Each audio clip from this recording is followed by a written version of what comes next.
berdoa. Kita langsung buka Lukas pasal 9, ayat 28 sampai 36. Saya bacakan dulu ya seluruhnya, oke? Yesus dimuliakan di atas gunung, begini firman Tuhan. Kira-kira 8 hari sesudah segala pengajaran itu, Yesus membawa Petrus, Yohanes, dan Yakobus, lalu naik ke atas gunung untuk berdoa. Ketika ia sedang berdoa, rupa wajahnya berubah dan pakaiannya menjadi putih berkilau-kilauan. Dan tampaklah 2 orang berbicara dengan dia, yaitu Musa dan Elia. Keduanya menampakkan diri dalam kemuliaan dan berbicara tentang tujuan kepergiannya yang akan digenapinya di Yerusalem. Sementara itu Petrus dan teman-temannya telah tertidur, dan ketika mereka terbangun, mereka melihat Yesus dalam kemuliaannya, dan kedua orang yang berdiri di dekatnya itu.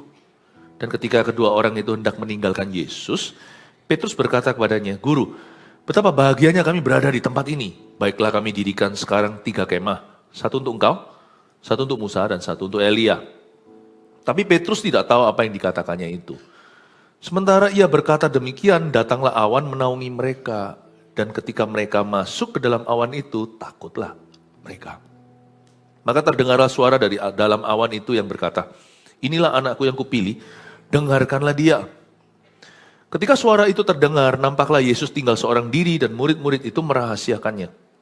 Dan pada masa itu mereka tidak menceritakan kepada siapapun apa yang telah mereka lihat itu. Efeknya berdoa dan kurang berdoa. Hari ini saya mau jelaskan sesuatu yang mendasar sekali. Doa adalah sebuah seni yang tidak bisa sembarang dipelajari, harus orang yang sudah lahir baru atau lahir kembali.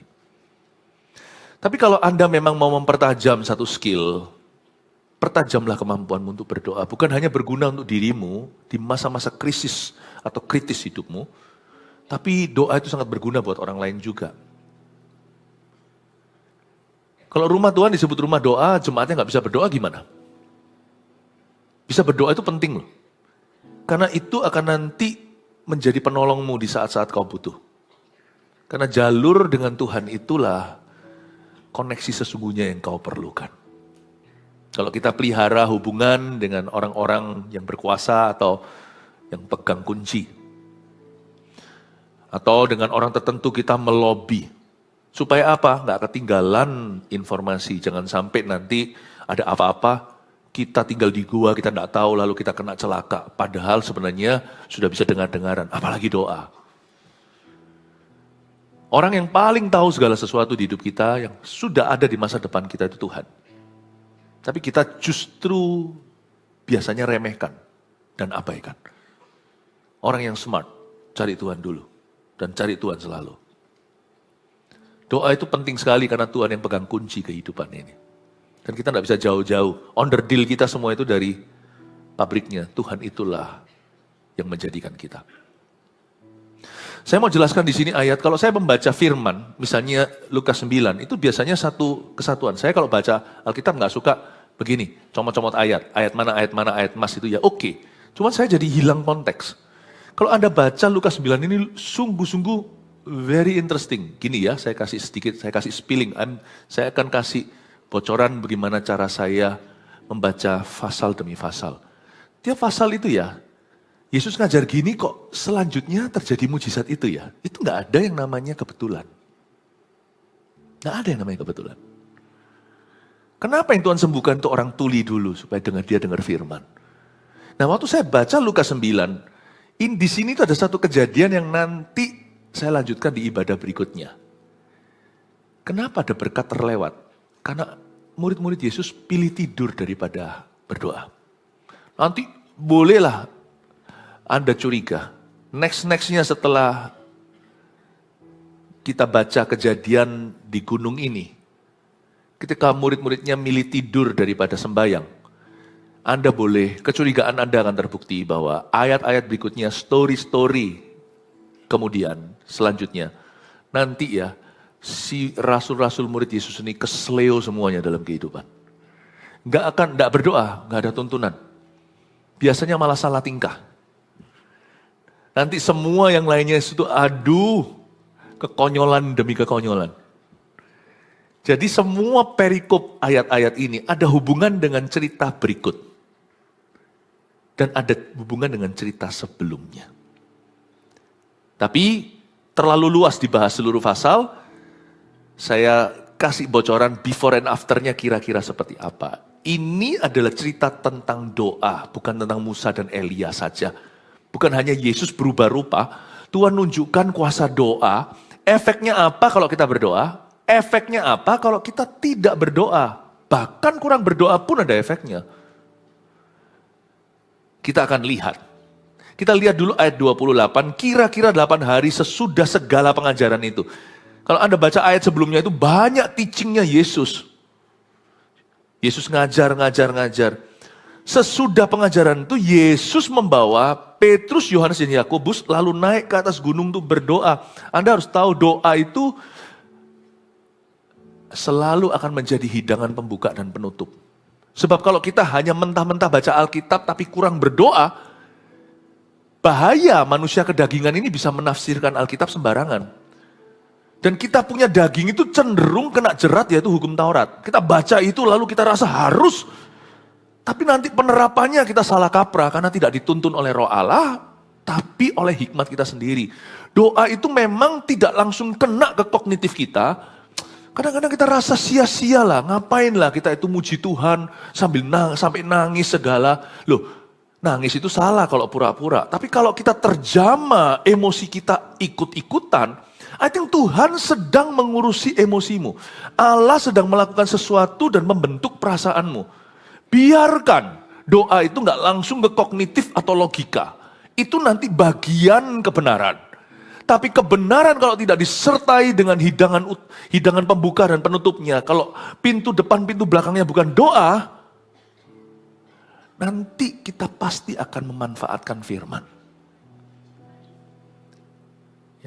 Karena tahu kebenaran berupa teori saja tidak akan mengubah seseorang. Ketika kita menghampiri Tuhan, jumpa muka dengan muka sekalipun kita tidak melihat Tuhan, waktu hati kita itu hati ke hati dengan Tuhan, itulah doa. Dan firman itu berkuasa. Jangan lupa loh, setan pun bisa pakai firman. Waktu setan mencobai Yesus di padang gurun itu, dia berkata, bukankah ada tertulis, lemparkan dirimu, maka malaikat-malaikat akan menumpu kakimu sehingga kakimu tidak terantuk pada batu. Buktikan kau anak Allah. Tapi Yesus itu manusia berdoa. Kita tahu bahwa dalam sepanjang kehidupannya di atas muka bumi ini, he was a man of prayer. Dia berdoa kadang semalam-malaman.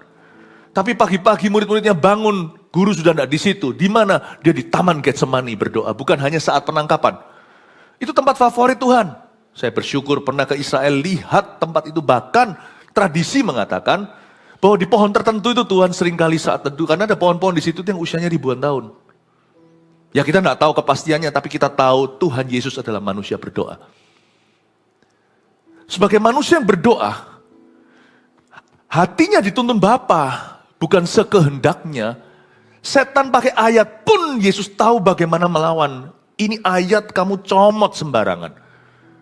Karena ketika hati orang tunduk pada Tuhan, maka firman Tuhan akan berkuasa dalam diri orang itu. Saya ingin mengajarkan pada Anda, kalau kita hanya menyelidiki firman, tapi kita tidak sungguh-sungguh berserah dalam doa, lama-lama kita jadi Farisi. Yesus pernah negur begini, kamu selidiki ayat-ayat firman ini, padahal setiap ayat itu bicara tentang aku, namun kamu tidak pernah mau datang kepada aku supaya diselamatkan. Luar biasa Tuhan menegur ahli-ahli Taurat. Inilah sebabnya banyak orang Kristen datang ke gereja bisa dengar khotbah.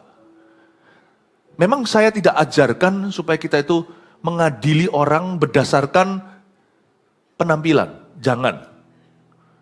Jangan kita itu kasat mata lalu menghakimi. Kita kan tidak tahu hati.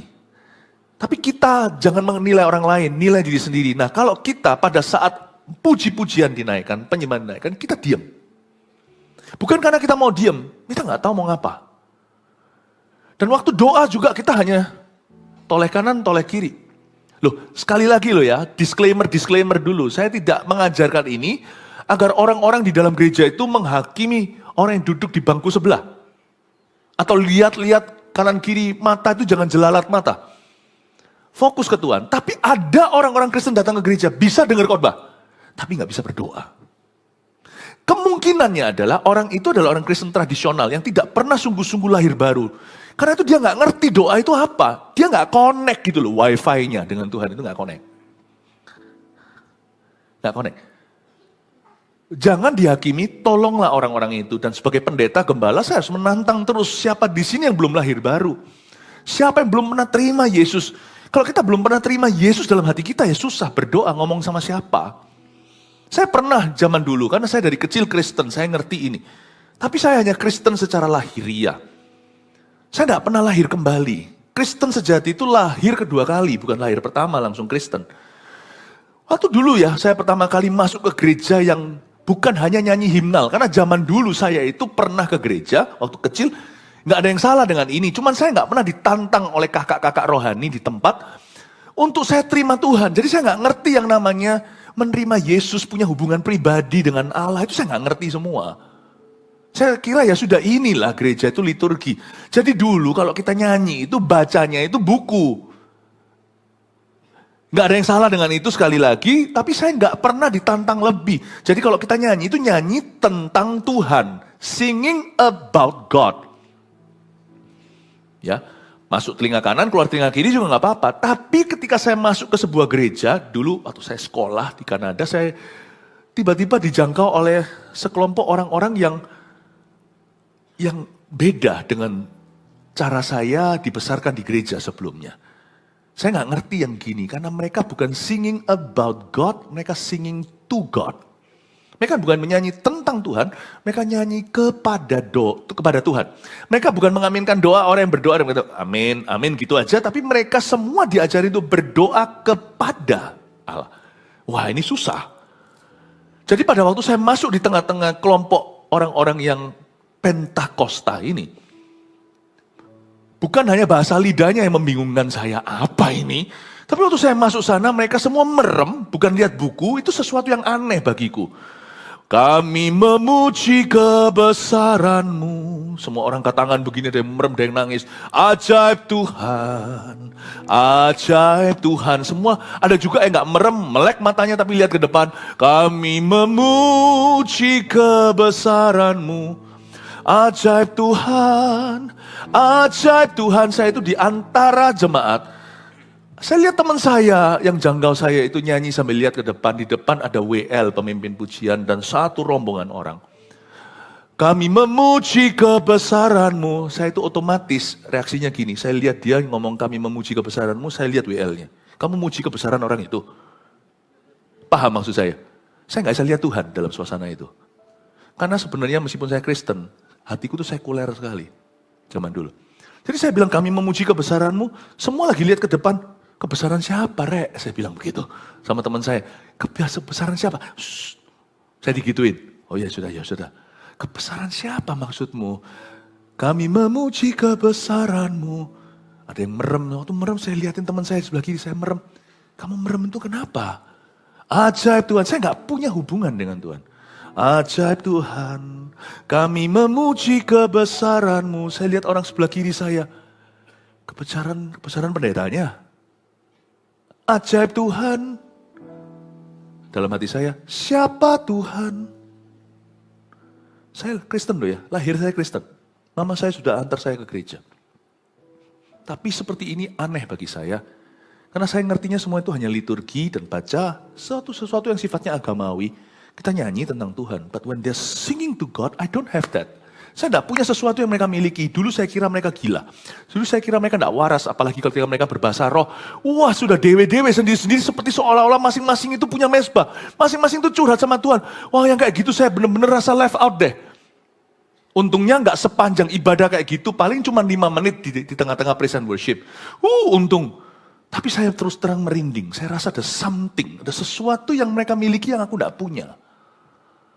Sampai seorang kakak rohani berkata, Philip, kamu perlu, you should accept Jesus in your heart. What? Nah kita sudah biasa mungkin dengan skenario ini kita datang ke gereja, tapi nggak semua orang bisa berdoa. Dan kalau kita nggak bisa berdoa nanti ketika kita sekarat misalnya, jangan sampai dalam nama Yesus, tapi jika sangat-sangat cupu bahasa anak-anak muda, sangat-sangat lemah sekali. Kalau waktu itu kau bergantung pada doa orang, pray for me. Waktu kita sudah ada di ranjang dan tidak bisa berbuat apa-apa, pray for me. Dan kita nanti akan menjadi orang yang menggapai Tuhan lewat tangan orang lain. Siapa yang bisa tolong saya? Celaka kalau di masa itu baru kau belajar berdoa. Bangun hubungan dengan Tuhan itu sekarang. So kalau kita tidak berdoa, kita tidak punya kekekalan. Kita tidak punya pegangan. Tidak semua orang Kristen di gereja bisa berdoa. Karena tidak semua orang Kristen lahiriah punya hubungan dengan Tuhan. Karena itu saya dorong Anda. Doa harus menjadi nafas hidupmu. Mulailah sekarang mumpung sehat. Mumpung masih muda. Mumpung masih sadar. Kira-kira 8 hari sesudah segala pengajaran itu, you see, setelah Yesus ngajar, diakhiri dengan apa? Dia bawa 3 muridnya yang paling dekat, naik ke atas gunung untuk berdoa. Yesus tidak berhenti sampai memberi mereka seminar. Boleh dikatakan menu penutupnya semua KKR seminar Yesus itu selalu penghujungnya adalah doa. Dari ayat ini, ayat 28b saya menyimpulkan. Saya baca sekali ayatnya. Yesus membawa Petrus, Yohanes, dan Yakobus lalu naik ke atas gunung untuk berdoa. Berarti Yesus memuridkan kita lewat jam-jam doa yang disengaja, saya ulang. Yesus memuridkan kita lewat jam-jam doa yang kita sediakan untuk Tuhan. Selain di dalam gereja ini juga pemuritan, tapi waktu Anda saat teduh pribadi. Makanya itu seorang istri, let your husband pray. Karena dia akan kembali sebagai produk yang sudah di-upgrade oleh Tuhan. Yang tidak mungkin kau bisa lakukan sebagai pasangan. Kalau orang tuamu berdoa, biarkan. Karena mereka akan kembali sebagai orang tua yang takut akan Tuhan. Atau lebih takut akan Allah. Kalau anak-anak saya mau doa, saya tidak ganggu. Ngapain lu doa-doa melulu? Ada orang tua yang kasar mungkin. Kadang-kadang kita tidak sadar mulut kita bebal, kita bisa ngomong sama anak kita. Orang mau doa kok. Padahal kalau dia mau pergi sama teman-temannya kita nggak pernah larang. Tapi kalau dia ke gereja kita halangi. Apalagi kalau dia berdoa sendiri di rumah. Ngapain sih kamu berlutut begitu? Nangis lagi, cowok nggak nangis tahu. Nanti kalau anaknya kena narkoba, baru papanya berkata, siapa bisa doakan? Baru kita berkata, wah. Nanti kalau anaknya kena pergaulan bebas, nanti kalau anaknya tidak bisa lagi dia kandani, tidak bisa diberitahukan. Ketika seorang anak kita itu berdoa, dia punya hidup doa, itu bonus tak terhingga buat papa mama, sungguhan. Asal kita harus lihat apakah seimbang. Jika mereka doa saja nilainya anjlok, nggak pernah belajar doa melulu. Nah di situ kasih ayat lu nggak doa nggak usah makan. Nggak kerja nggak usah makan. Kalau nggak doa. Itu loh Tesalonika berusaha dan bekerja. Kalau suami kita doa melulu tapi nggak menjadi tulang punggung keluarga. Istri kerja keras plus jadi ibu rumah tangga. Loh saya nggak bilang apakah istri sama istri penghasilan mana yang lebih besar. Itu semua nanti. Yang penting usahanya, seorang laki-laki bisa kadang-kadang kalah income dengan sang wanita asal dia tunjukkan effortnya sungguh-sungguh untuk tanggung jawab atas keluarganya. Karena dia kepala keluarga, you see. Hargai suamimu berjerih lelah, sekalipun mungkin dia nggak setinggi gaji Anda. Misalnya, jangan kau hina kalau dia sudah memberi 100% usaha. Kecuali kalau suami hanya mau doa melulu dan dia tidak mau kerja, maka kita punya hak berkata, kamu tidak bekerja, kamu tidak usah makan. Tapi kalau suami sudah menunjukkan tanggung jawabnya dan dia punya kehidupan doa yang dia bangun, kecuali Anda berdoa bersama dengan dia dalam ruang doanya, tapi jika Anda mengganggu, mundur dan mengalah sama Tuhan Yesus, beritahu sama suami, you pray. Because I like a praying man. Karena praying man tidak akan selingkuh. A praying son, anak yang berdoa, tidak akan kurang ajar sama papa mamanya. Papa mama, Simpan aja ludah, nggak usah ngomong, kok nggak hormat sama ayah ibu, itu nggak akan terjadi. Kalimat itu nggak perlu kau utarakan, karena tidak ada kebutuhan. Kalau seorang anak yang berdoa, dia dekat sama Tuhan. Nggak ada orang yang dekat sama Tuhan jadi pemberontak, itu nggak ada. Amin Bapak Ibu. Hai istri, biarkan suamimu dipinjam sama Tuhan. Hai suami, biarkan istrimu dipinjam sama Tuhan. Ngapain kamu doa-doa melulu? Udah, gak ada waktu itu, temenin anak. Udah. Apapun yang menjadi berhala, kecuali kalau istri Anda memang tidak bertanggung jawab. Tapi kalau istri Anda sudah sungguh-sungguh memberi yang terbaik. Dan kalau dia bangun hidup doa, jangan kau berhalakan anak.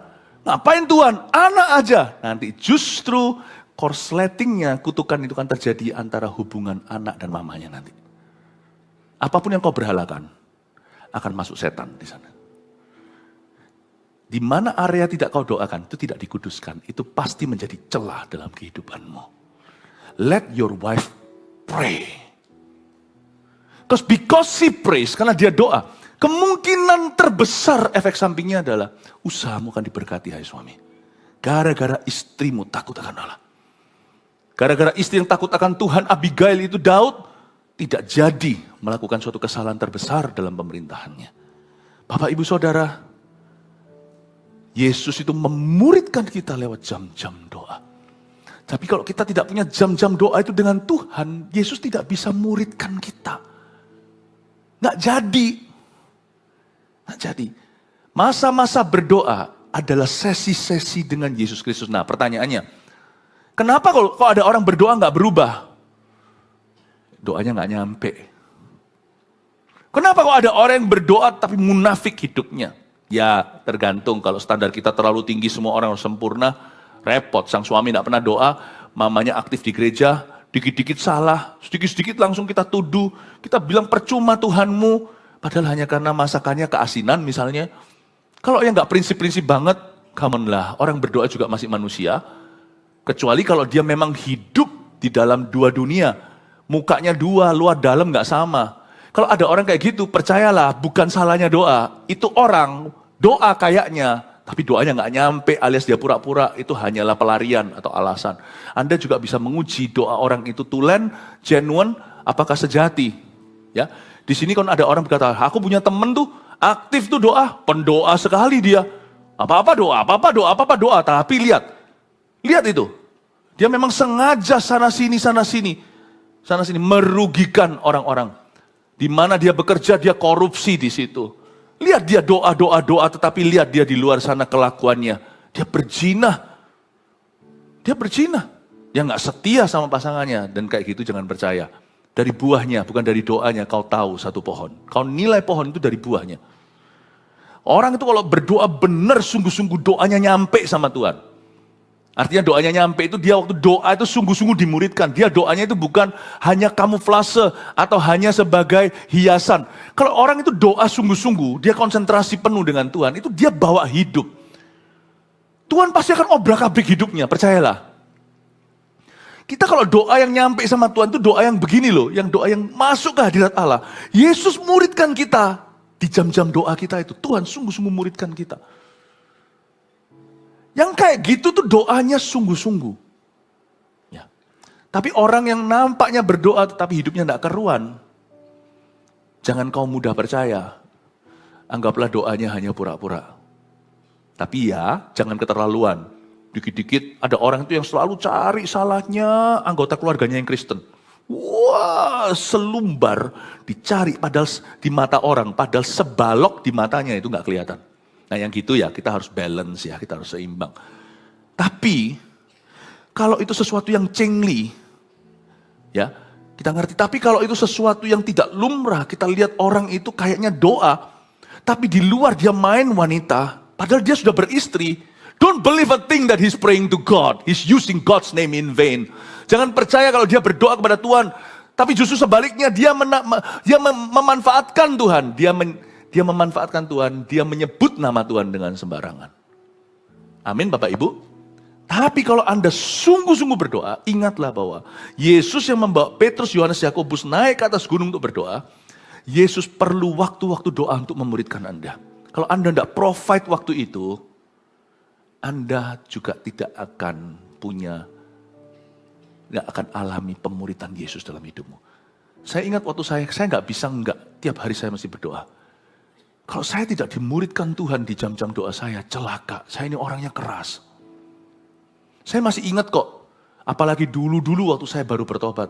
Setiap kali masuk hadirat Allah ya, saya nangis benar-benar. Saya itu orangnya paling anti cengeng padahal.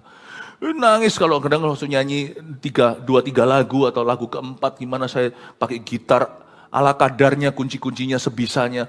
Saya lagu tertentu tiba-tiba saya nangis. Makanya doa itu lebih baik kalau doa saat itu pribadi itu lebih baik di tempat yang privacy. Saya nyanyi, nangis Tuhan. Karena saya malu-malu sendiri setelahnya. Kenapa aku ini nangisan? Itu bulan-bulan awal ya, 3 bulan pertama saya bertobat itu. Tiap hari itu saya nangis. Mungkin mengejar ketinggalan saya, dulu saya keras, gak pernah nangis sama sekali-kali. Saya nangis tiap hari, sekarang saya ngerti. Saya belum paham, sampai keluarga saya yang komentar. Philip kok berubah ya, dulu keras sekali, sekarang bisa memaafkan orang. Waktu keluarga saya merasakan perbedaannya, saya dulu orangnya atos sekali. Tapi sekarang saya bisa mudah belas kasihan sama orang. Itu keluarga saya yang merasakan waktu itu. Ternyata saya tidak sadari, di masa-masa saya berdoa, saya tidak bisa taruh dalam kalimat dan kata-kata. Hatiku dimuridkan Yesus. Diubahkan, dilembutkan. Sehingga hati ini makin lama makin kalibrasi. Semakin merapat, semakin mendekat pada Tuhan. Dibikin jadi semakin seperti Kristus. Hati ini. Do you know that prayer is discipleship time with Jesus? Prayer time is discipleship time with Jesus. Jangan kau tunda. Kalau Tuhan suruh kita doa. Ada sesuatu yang Tuhan taruh. Ya, kita sekarang lihat ayat yang ke-29 dulu. Ketika ia sedang berdoa, Yesus sedang berdoa, rupa wajahnya berubah. Wow. Dan pakaiannya menjadi putih dan berkilau-kilauan. Ayat 29 saya mau jelaskan. Doa itu ya, yang pertama-tama diubahkan oleh doa itu adalah pendoanya. Kita kira doa itu semata-mata adalah sarana untuk mengubah keadaan kita. Itu iya. Kita dengar pepatah bukan dari Alkitab sih, tetapi kita dengar pepatah itu dan juga ada di dekorasi-dekorasi di toko buku Kristen. Prayer changes things. Doa mengubahkan segala perkara. Itu benar. Tapi ingin saya tekankan lewat ayat 29. Yang pertama diubahkan oleh doa seseorang. Doa seseorang adalah pendoanya itu sendiri. Dalam hal ini sekarang kita lihat contoh Yesus. Yesus tidak berdosa. Beda sama kita. Kita orang berdosa butuh doa. Kalau enggak, siapa kekang daging kita? Tapi Yesus itu suci. Dan ketika ia sedang berdoa, nampak warna aslinya. Doa itu mengubahkan pendoanya. Waktu Yesus sedang berdoa, rupa wajahnya berubah. You think that prayer changes things? Let me tell you, prayer first of all changes you. Kita kira doa mengubah perkara. Izinkan saya ngomong ini dulu. Bahwa doa pertama-tama mengubahmu.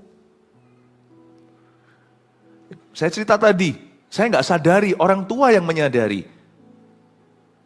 Waktu mereka bilang, Philip kok nggak keras, saya baru sadar. Padahal waktu saya doain orang tua saya nggak doain saya. Waktu itu, salah satu orang tua saya bukan orang Kristen waktu itu. Saya doakan, tapi ternyata siapa sangka waktu saya berdoa, yang berubah dulu itu saya. Jadi lebih lemah lembut, lebih ya. Sampai sekarang pun belum 100%. Saya masih bisa marah, kadang-kadang masih bisa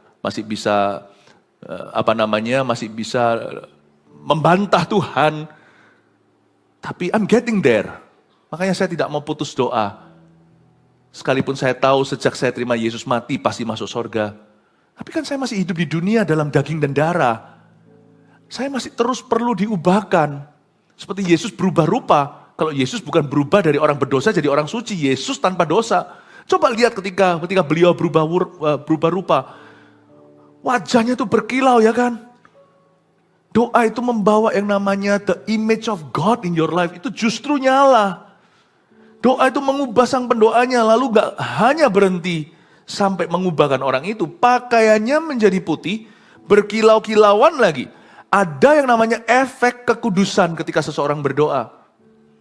Waktu kita berdoa, ada yang namanya efek kekudusan. Bukan hanya rupa wajahnya berubah, pakaiannya jadi putih. Di area-area kedagingan, area-area kompromi kita, area-area kita selalu kalah, selalu tergoda, selalu jatuh dalam dosa, area-area pencobaan, itu tiba-tiba ada efek ini. Pakaian kita menjadi putih. Seperti ada the beauty of holiness. Di area biasanya saya kalah selalu dengan daging saya. Saya maksudnya sih mau taat sama Tuhan tapi selalu dikalahkan. Tapi sekarang di area itu saya menang. Doa itu membuat kita mengatasi kelemahan daging kita. Kelemahan karakter kita. Biasanya saya selalu ragu tapi sekarang mudah percaya.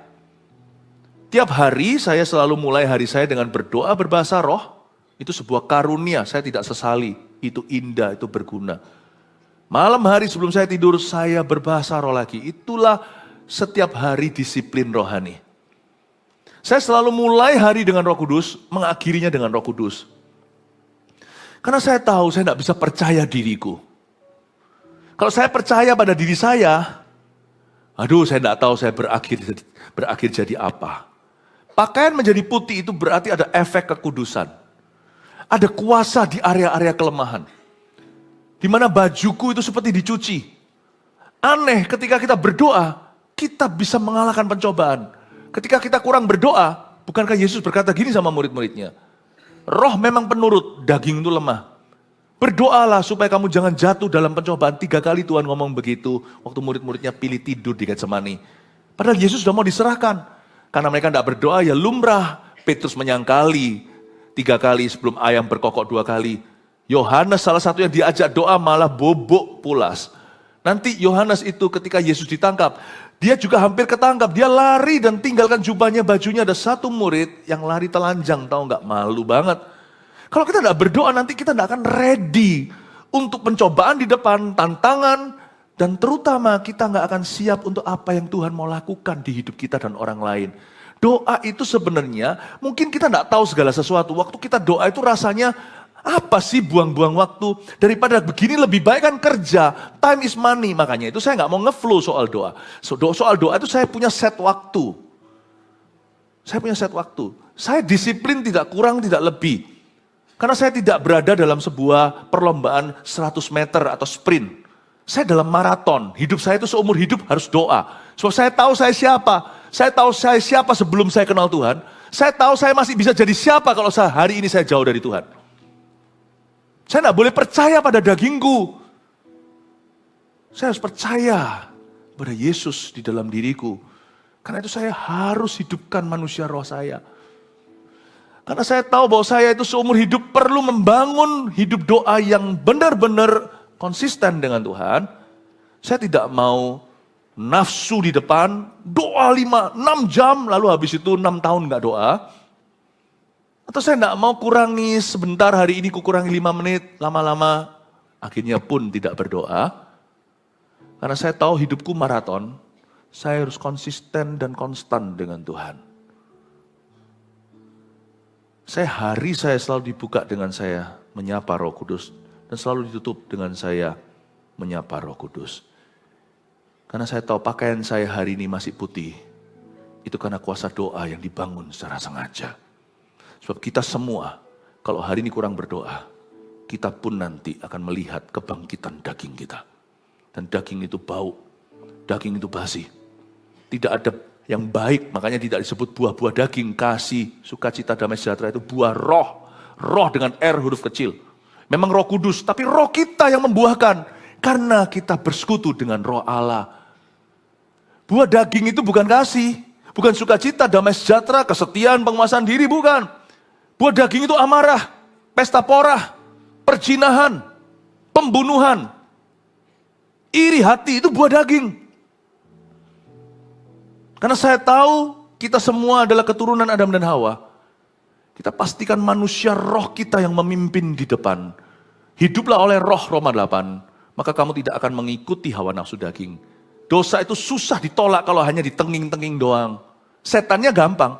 Tapi keinginan dalam diri kita yang menyeret kita dalam dosa itu hanya bisa dikalahkan ketika kita sembahyang, ketika kita berlutut di hadapan Tuhan, ketika di kaki Yesus, kita mendapatkan kuasa supranatural. Kita mendapatkan kuasa yang spiritual yang tidak kelihatan, yang Tuhan taruh dalam diri kita, dan itu menyala lewat doa, sehingga kita berani berkata tidak kepada dosa. Iman kita lebih kuat daripada manusia daging kita. Itulah sebabnya doa is very powerful untuk menguduskan pakaian seseorang. Makanya ayat pengkhotbah dikatakan, adakah minyak di kepalamu dan biarkan pakaianmu atau jubahmu tetap putih. Itu hanya bisa dipelihara ketika seorang punya kehidupan doa. Banyak orang Kristen tidak punya kehidupan doa. Mereka hanya ke gereja seminggu sekali. Tidak heran, maaf, hidupnya penuh dengan laraan. Kita bisa lihat, hidupnya Senin sampai Sabtu penuh dengan sampah-sampah rohani di dalam diri. Kenapa? Orang itu bermaksud baik juga nggak bisa, karena it's by God's power. Hanya lewat Holy Spirit's power, hanya lewat kuasa Roh Kudus kau bisa kalahkan sifat dosamu. Itu nggak bisa lewat pendidikan. Orang berkata cara mengentas masalah dunia itu adalah semua orang harus berpendidikan tinggi. Come on, pernah lihat orang berpendidikan tinggi? Eropa tidak kurang-kurang. Coba kita lihat sekarang semua itu, baik LGBTQ, semuanya itu, apakah mereka orang bodoh? Tidak. You think that the answer adalah education? You're wrong. It's prayer, soaking in benar-benar kita itu berada meluangkan waktu dengan Jesus Christ dalam doa. Itu yang membuat pakaian putih. Bukan hanya itu, berkilau-kilauan lagi. Ada efek pemakaian Allah atas hidup orang itu. Doa itu ada efek pemakaian Tuhan, bukan hanya putih bajunya untuk dirinya, tapi berkilau-kilauan yang membuat orang lain terkena sinarnya. Kalau kita berdoa ya, saya melihat sesuatu. Itu ya, hidup kita itu penuh dengan yang disebut keberuntungan oleh orang dunia, tapi kita orang percaya menyebutnya kebajikan dan kemurahan. Aneh, kemana kita pergi sekalipun sesuai dengan rencana, selalu nanti ada pemakaian-pemakaian Allah yang tidak terduga. Setiap orang hidupnya lain-lain, tapi saya punya kesaksian saya.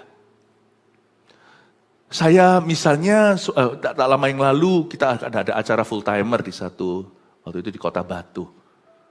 Kita ada retreat lah, ya biar full timer bisa istirahat, bisa olahraga. Kita harus orangkan setiap orang. Gak hanya jemaat yang dikasih full timer, juga adalah jemaat Tuhan. Kita di situ kumpul, sesi ringan, sampaikan, lalu kita doa, lalu sisanya itu olahraga segalanya. Tiba-tiba ada satu orang. Saya mestinya nggak jalan ke situ, tapi nggak tahu kenapa ada gerakan saya mesti jalan ke sana. Padahal saya tadinya mau pergi ke WC atau kemana saya lupa. Tapi saya harus jalan ke situ, ketemu sama orang, liatin aja, mau ajak foto misalnya. Saya yang datengin, ayo. Siapa sangka ternyata orang yang punya trauma sebelumnya, bukan jemaat kita, punya trauma sama hamba-hamba Tuhan, punya trauma sama gereja, sama orang Kristen. Simple gesture. Mestinya ke WC, nggak tahu kenapa saya ke rute itu. Saya jalan dulu lewat di situ. Saya itu nggak pernah nganggur. Pas istirahat pun mau pakai waktu sebaik-baiknya. Untuk saya lewati ternyata ketemu orang itu disembuhkan sama Tuhan. Cuman simple thing.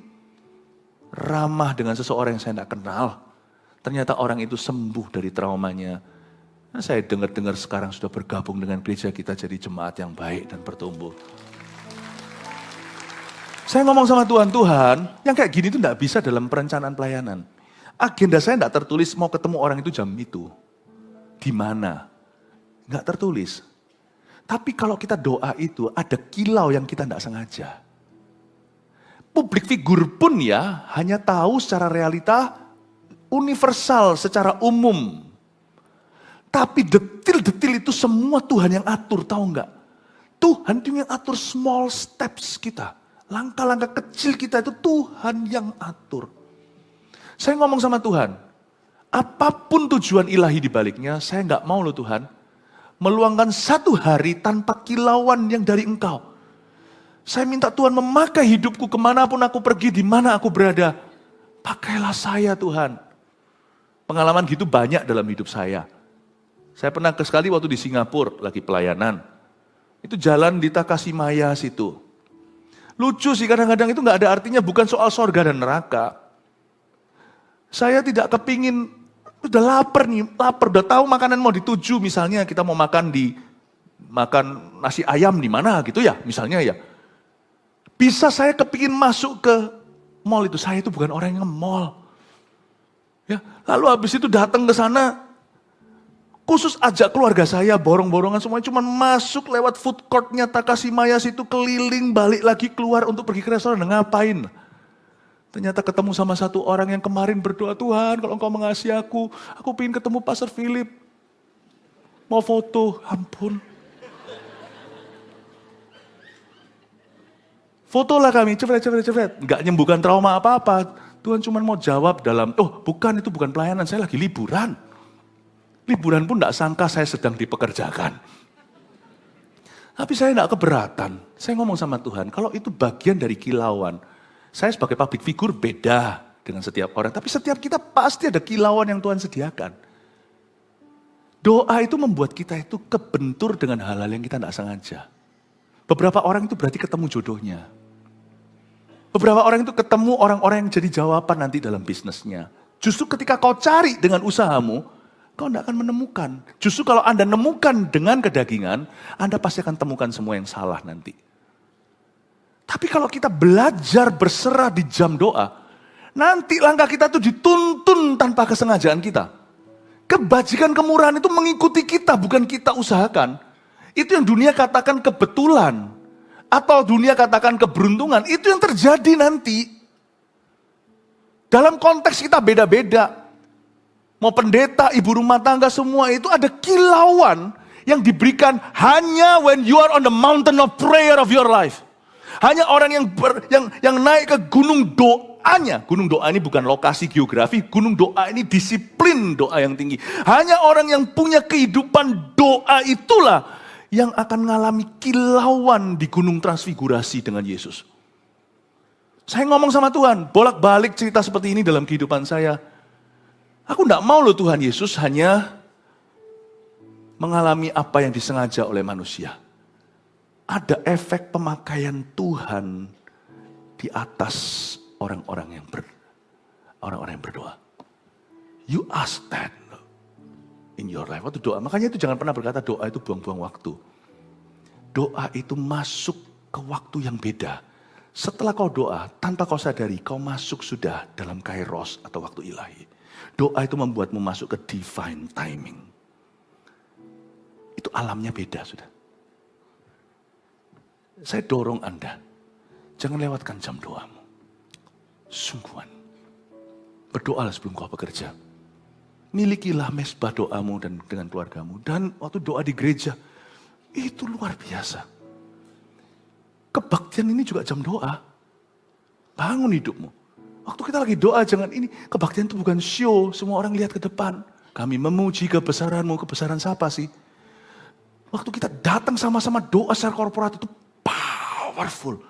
Ada sesuatu yang beyond your life, itu yang poured down on you. Ada sesuatu yang di luar kapasitasmu secara pribadi itu yang akan dicurahkan kepadamu. Prayer time is power time.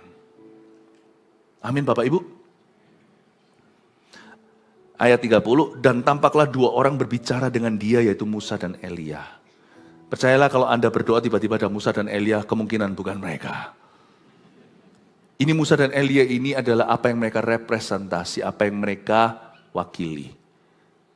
Musa mewakili hukum Taurat, Elia mewakili kuasa nabi, kuasa profesi. Orang yang berdoa akan di briefing sama Tuhan 2 materi ini semakin kaya dalam dirinya. Orang itu akan mengalami kuasa firman, seperti yang dibawa Musa. Firman itu tiba-tiba hidup, makanya itu saya suka doa dulu sebelum saya baca Alkitab secara pribadi. Makanya di dalam gereja juga sama liturginya seperti itu. Bukan liturgi, itu sudah hikmat dari perjanjian lama. ku masuki gerbangnya dengan hati bersyukur, halamannya dengan pujian.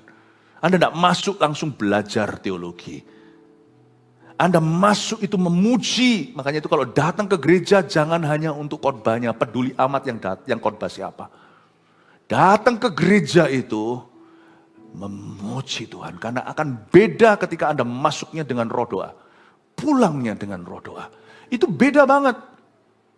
Karena ketika kita lakukan itu, firman yang sama yang dibagikan di hati yang siap dan ready dan di hati yang tidak punya ekspektasi akan beda nanti.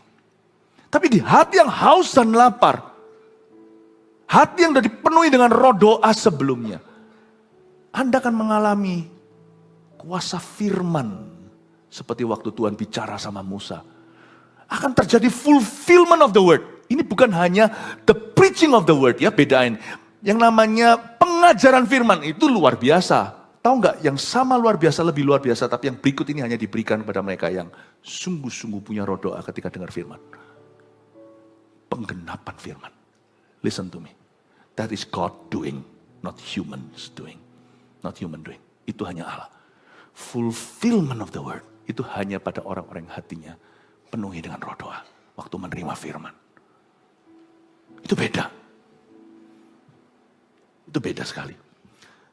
Lalu Elia. Elia ini bicara tentang kuasa nabi. Kuasa doa. Di dalam nama Yesus yang Paulus beritakan, kau setan keluar. Anak-anak sekewa, tengking setan pada seseorang. Lalu legion lah katakanlah, atau pokoknya orang yang kesurupan itu berkata, Yesus aku kenal, aku tahu. Paulus aku kenal. Kamu siapa? Kita bisa pakai semua metode yang diajarkan firman. Tak akan ada kuasa di mulutmu, di hidupmu, dalam keputusanmu. Tak akan ada kuasa dalam doamu. Kalau kita hanya main teori belaka, firman ini akan dibiarkan Tuhan selamanya jadi logos. Jadi teori di tangan Anda, teori hanya di dalam pikiran Anda, tidak akan pernah menjadi pedang bermata dua. Tuhan itu tidak bodoh. Orang tidak sungguh-sungguh dengan dia, masa Tuhan izinkan ayat-ayat itu dimanfaatkan? No. Kamu menyelidiki Alkitab, tapi tidak datang ke aku, kata Tuhan. Kau kira lewat teori ini kau selamat. You come to me. Tuhan bilang sama orang Farisi. You see, orang yang berdoa akan mengalami kuasa nabi. Dan selain itu kalau kita baca ayat ini, kita menemukan dalam hidup Yesus sendiri di atas muka bumi. Ketika Yesus belum naik ke salib, dia di briefing dulu oleh Musa dan Elia, karena Yesus adalah anak Allah, kita tidak sama liga. Sebelum saya naik ke sini tadi, saya juga di briefing sama SM-nya. Nanti ya, khotbah sekian menit dan sebagainya. Nanti ada lagunya ada 5 lagu, lalu habis itu nanti lagu terakhir, naik di menit keberapa, setelah nanti bagikan firman, apakah ada ayat tambahan, nanti apakah ada pesanan lagu setelah firman, nanti mau lagu apa, terserah sama nanti WL-nya, ya, Pastor Redo nanti yang akan tentukan. Jadi saya di briefing dulu. Ibadah itu penting. Yesus belum naik ke salib, di briefing dulu. Sama Musa dan Elia. Yang satu ingatkan semua hukum-hukum Taurat yang harus digenapi oleh Yesus. Di atas salib setiap kata kalimat adalah penggenapan. Eloi, Eloi, lama sabachthani, sudah selesai. Ampuni Bapa, ampuni mereka, mereka tidak tahu apa yang mereka perbuat. Semuanya itu tidak ada dari mulut Yesus keluar kata-kata sia-sia. Aduh, sakit-sakit mana ada. Musa sudah jelaskan, di briefing dulu. Dan Elia dari sisi semua profesi akan dikenapi. Orang yang berdoa tidak tahu segala sesuatu. Tapi semua yang dia perlu tahu pasti diwahyukan di waktu-waktu berdoa dia dengan Tuhan. Orang berdoa itu sedang di briefing oleh malaikat. Sadarkah Anda? Kita nggak ngerti. Setelah doa juga, apalagi kita dalam masalah, keluar juga kita masih garu-garu kepala. I don't know dari sini aku mau kemana. Tapi semua perkara yang perlu kau ketahui, kalau kita doa sungguh-sungguh, baik itu di gereja maupun secara pribadi, kita akan di briefing oleh Tuhan. Jadi kalau sampai saya tidak tahu segala sesuatu, I'm fine, thank you. Berarti saya nggak perlu. Kalau saya berdoa, saya tahu sedikit atau tahu tambah banyak. Pokoknya semua setelah saya berdoa itu, pengetahuan yang saya dapat, itu sudah cukup untuk membawa saya di jalan kemenangan di depan. Orang berdoa itu di briefing sama malaikat. Makanya itu kalau saya berdoa suatu hari, saya nggak ngerti. Setelah doa ya rasa biasa. Orang berkata doa selalu rasa listriknya, kadang iya, kadang enggak. Bukan itu, bukan di dalam feeling. Waktu saya berdoa, saya tahu Tuhan ada di hidup saya. Barang siapa mencari Tuhan, dia harus percaya Allah itu ada, kata Ibrani. Dan bahwa Allah memberi upah kepada barang siapa yang sungguh-sungguh mencari dia. Saya berdoa, kadang saya merasakan sesuatu, kadang tidak. Setelah saya selesai berdoa, misalnya, besok lusa, kadang-kadang doa itu ada yang dijawab berapa hari kemudian, berapa bulan. Bisa tumpuk-tumpuk overlapping gitu, doa besok nanti untuk, nggak tentu Tuhan punya waktu itu setiap kali kita doa itu di briefing apa. Nah misalnya saya ketemu dengan orang tertentu, saya ingat, waktu saya ketemu itu tiba-tiba klop. Rasa seperti kayak saya pernah ketemu orang ini nggak asing lagi. Ada semacam intuisi-intuisi yang saya tidak pelajari, waktu ketemu orang tertentu dan saya tahu saya mau ditipu. Saya tahu orang ini ada something wrong di dalamnya, bukan menghakimi. Kalau itu urusan orang itu ya, bukan urusanku. Tapi kalau ini berhubungan dengan kami, dan bisa menjerat seseorang, bisa menjerumuskan, saya kerasa kok. Seperti ada sesuatu nudge, ada suatu ketukan di dalam spirit saya. Be careful with this person. Be careful. Itu saya tidak bisa jelaskan. Cai nali jian guoni. Di mana ya saya pernah ketemu orang ini? Saya tidak ada something personal atau sesuatu yang pribadi. Saya nggak ada pengalaman, bahkan pertama kali ketemu. Tapi di hati saya sudah ada perasaan nggak nyaman. Be careful, hati-hati. Praduga tak bersalah, kita uji. Untung kita tidak gegabah, langsung putuskan di tempat. Ternyata sungguhan kan? Ujungnya itu hoax. Doa itu, kita waktu doa mungkin tidak tahu. Tapi setelah kita jalan dalam kehidupan itu, kita bisa tahu sesuatu. Because last week I was praying for this. Karena minggu lalu saya doa tentang ini. Atau karena kemarin saya sudah berlutut di kaki Yesus. Atau kadang-kadang bisa ketemu sama satu orang, tiba-tiba serak. Nggak bisa nggak? Ini orang begini. Berapa banyak di antara Anda hari ini dapat kepercayaan dari Tuhan. Karena kami menemukan talenta-talenta itu. Dan kami rasa, ini kayak Paulus ketemu Timotius, ini dia. I found the person. Aku telah menemukan orang yang tepat. Itu kalau nggak doa nggak dapat. Yesus sebelum menemukan 12 rasulnya, bahkan termasuk Yudas, dia berdoa semalam-malaman kepada Bapa sebagai anak manusia. Sekalipun Yesus anak Allah yang maha tahu, dia berdoa semalam-malaman kasih teladan. Sebelum kau pilih orang, ada intuisi-intuisi tertentu. Pengetahuan-pengetahuan yang sifatnya bukan kau pelajari di sekolah. Atau tidak ada buku manualnya. Itu pengetahuan diberikan after your times of prayer. Pengetahuan yang diberikan setelah ada waktu-waktu doa kepada Tuhan. Itu yang disebut ada dua orang berbicara dengan dia, yaitu Musa dan Elia. Lanjut sedikit lagi lalu kita selesai. Keduanya menampakkan diri dalam kemuliaan dan berbicara tentang tujuan kepergiannya yang akan digenapinya di Yerusalem. Itu buktinya yang saya katakan tadi, di briefing tentang kematiannya. Ya, bukan karena Yesus lupa, tapi itu sudah menjadi bagian dari rencana Bapa ayat 32. Sementara itu, Petrus dan teman-temannya telah tertidur. Ini sangat kita. Apapun alasan kita tidak berdoa, setiap kita pasti punya alasan yang masuk akal. Kalau ujungnya selalu doa yang dikorbankan, ya itu sudah pilihan. Sungguhan. Kalau selalu gereja yang dikorbankan, itu sudah pilihan. Tapi pilihan kita itu selalu ada konsekuensi. Baik iya atau tidak, baik sekarang atau nanti, itu selalu ada efeknya. Nah efeknya tentunya adalah Petrus, Yohanes, Yakobus tidak ready untuk apa yang Yesus mau lakukan di depan. Sementara itu Petrus dan teman-temannya telah tertidur, dan ketika mereka terbangun, mereka melihat Yesus dalam kemuliaannya. Nah ini mereka nggak siap. Kan mereka tidur kan, apapun alasannya, sekali lagi orang itu punya 1001 alasan untuk berdoa. Alasan yang paling utama yang sering kali terjadi adalah karena berdosa. Karena ada orang yang memilih ketika dia jatuh dalam dosa, dia rasa nggak layak, dia berhenti berdoa, bukan cari pengampunan Tuhan, tapi malah lari dari hadiratnya. Atau alasan lain adalah kesibukan. Oh percayalah, 24 jam sehari itu berlaku untuk setiap orang. Tuhan yang menciptakan 24 jam sehari, bahkan sebelum ada jam dan menyebutnya 24, matahari terbit, matahari terbenam, Tuhan tahu waktu memberikan waktu kepada manusia dalam ciptaannya, Tuhan sudah memberi pada kita slot doa. Tuhan itu sudah kasih mentah ke tangan kita, tinggal kita kelola dan prioritaskan. Tuhan tidak suruh kita doa penuh, tidur pun Tuhan sudah set dalam tubuh kita. Sebagian orang butuh 6 jam, ada 7, ada 8, makin tua makin dikit. Tuhan sudah set, kita nggak tidur 24 jam sehari. Kita juga nggak bisa kerja 24 jam sehari. Kalau kita mau nurut sama Tuhan, waktu kita semua akan tepat guna. Bapak, Ibu, Saudara, apapun alasan kita tidak berdoa, ingatlah bahwa doa itu tidak tergantikan, apapun alasannya. Ada konsekuensinya. Dan saat mereka terbangun alias terjaga, mereka melihat Yesus dalam kemuliaannya, there they were unready, mereka nggak siap. Dan kedua orang yang berdiri di dekatnya, jadi Yohanes, Yakobus, dan Petrus tidak hanya tidak siap ketika bangun dari tidur mereka melihat Yesus dalam kemuliaannya. Mereka siap untuk menerima Yesus dalam kebiasaannya.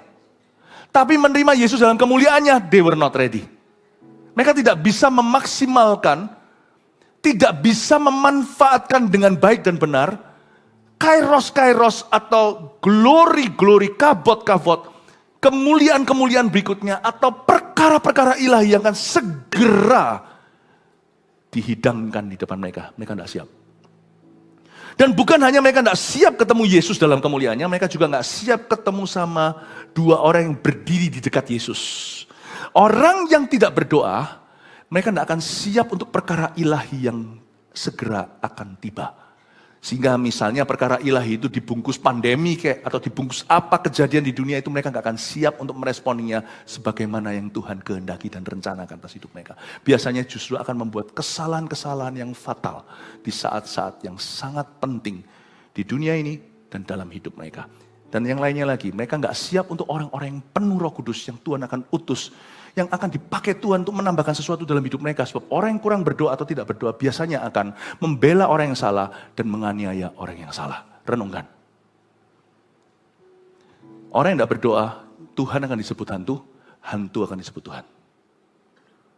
Kalau Tuhan mau memberkati seseorang, Tuhan bisa utus orang-orang. Karena Tuhan selalu pakai manusia.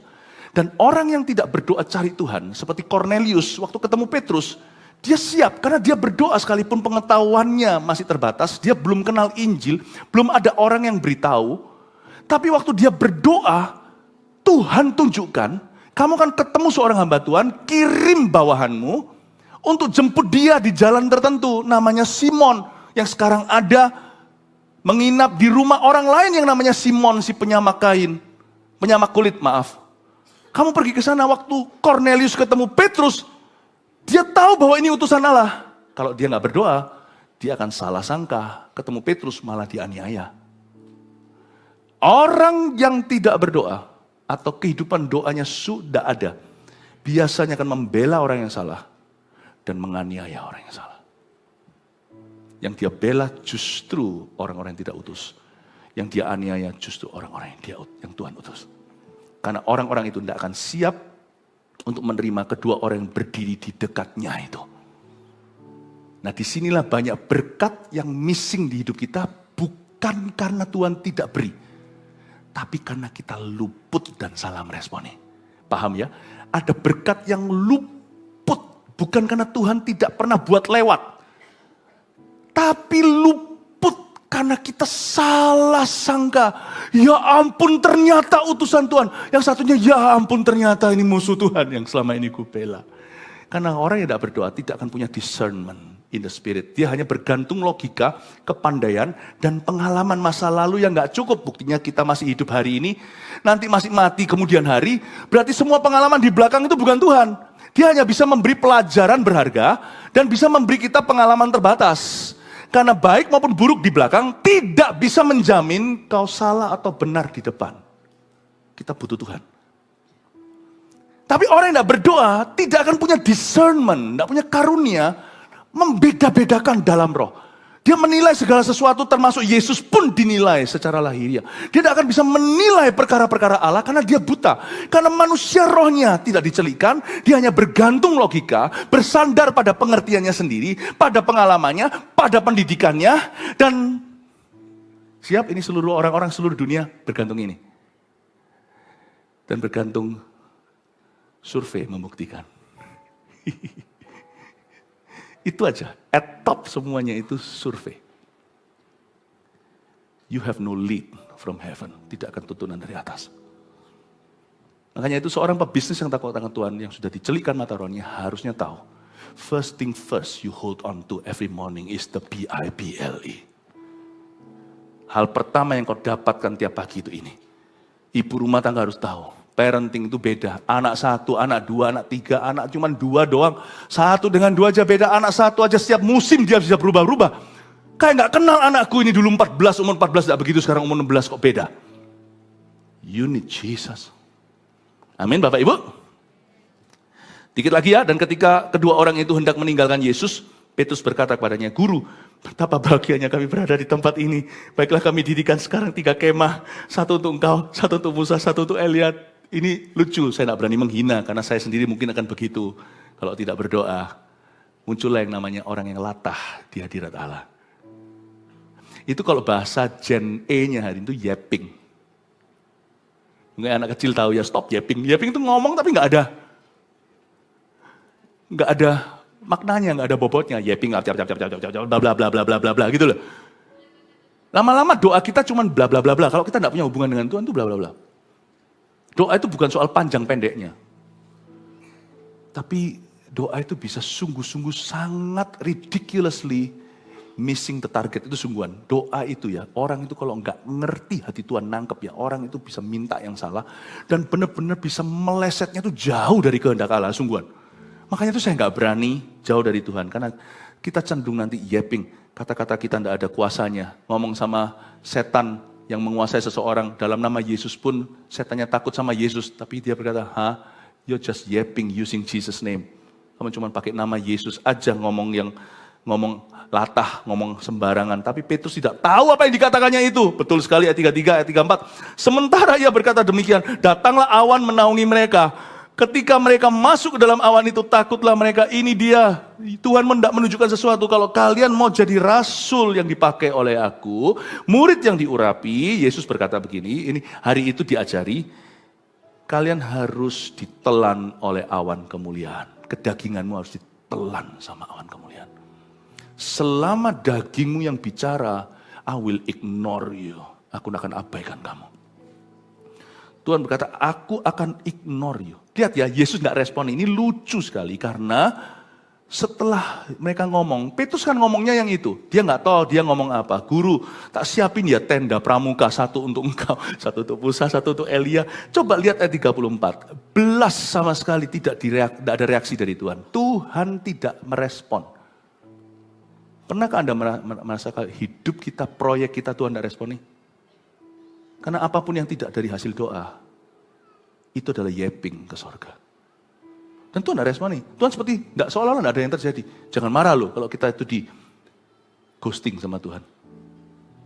Apa itu bahasanya? Ghosting ya? Bukan di ghosting, Tuhan tidak pernah ghosting. Tapi jangan marah ya.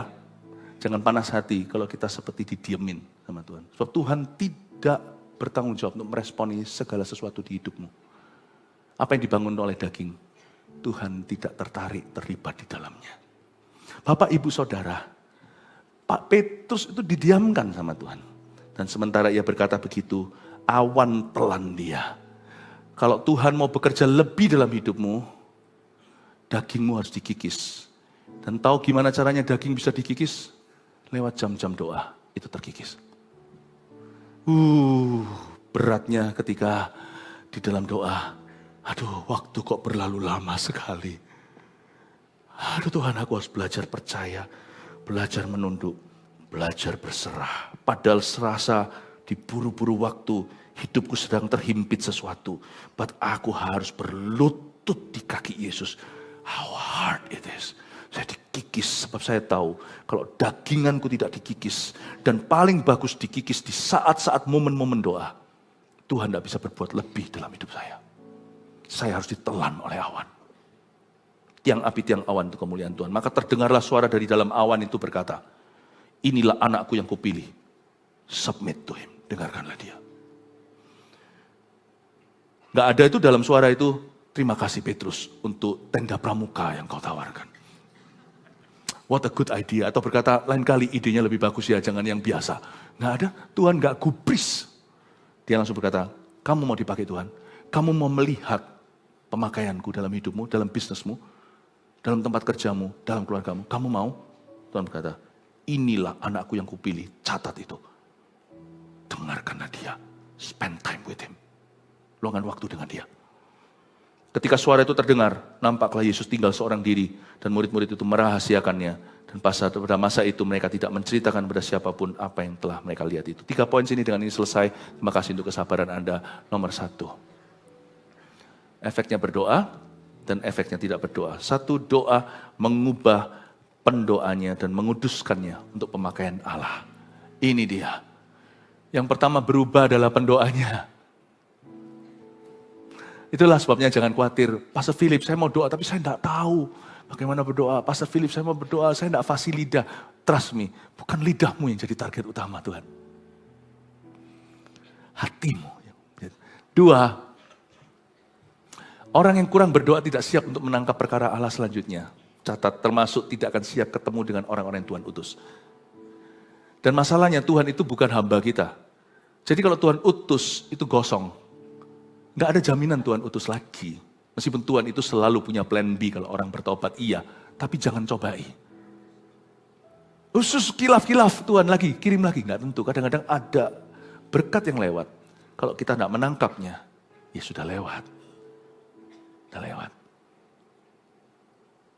3, sifat kedagingan kita harus dikikis sebelum Allah bekerja lebih lagi dalam hidup kita. Karena Tuhan tidak mau kalau kita menjadi umat pilihannya, tapi masih ada kulit katan dalam hati kita. Ada perkara tertentu itu tidak Tuhan granted, tidak Tuhan benar-benar kabulkan sebelum kita lulus diproses oleh Allah. Ada beberapa perkara dalam hidup saya juga, Tuhan itu sampai melihat sampai saya bertekuk lutut di area tertentu itu, baru Tuhan tunjukkan kemuliaannya.